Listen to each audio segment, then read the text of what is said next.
Migori. Migao mar somo ochako chenro mar pidho yien e sikunde mag piny owacho manitie kaonti ma Homa Bay kaka achiel kuom yore mag konyo kaontino chopo kwan atamalo mag bunge mapod ni piny e kaontino gi atamalo 3.3 ka opim kod atamalo 10 ma chik dwaro. Chenro ni geto pith mar yien maromo milion 3 e sikunde mag primar kod mag sekondar mag piny owacho e kaonti ma Homa Bay ei komendani.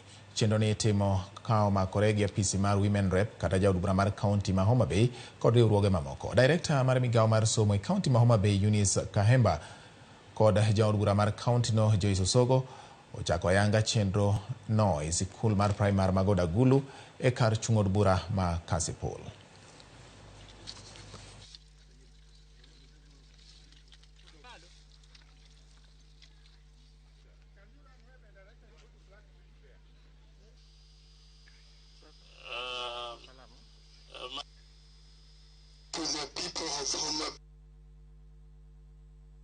We have targets to meet, and we want to appreciate Mama County for standing with us to ensure that we meet the target set. We have all our children planting, each child is planting 4 trees.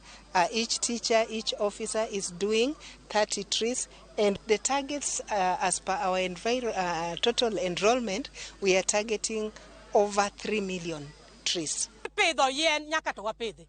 Kade yuet ye yien to giyu kama yom.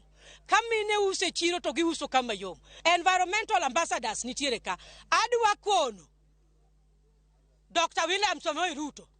Owacho ni empowering youths. Ben suda manigi chieno maber e yo machuok kendo mayot ma youth nyalo bedo go mende fuko. Omiyo kel pesa malongo mondo youth gi olos tree nurseries. Homa Bay kende to kuonde te. Owe manyo pesa local, pesa ne ka. Ougane Homa Bay nyaka Ramogi adiri nyaka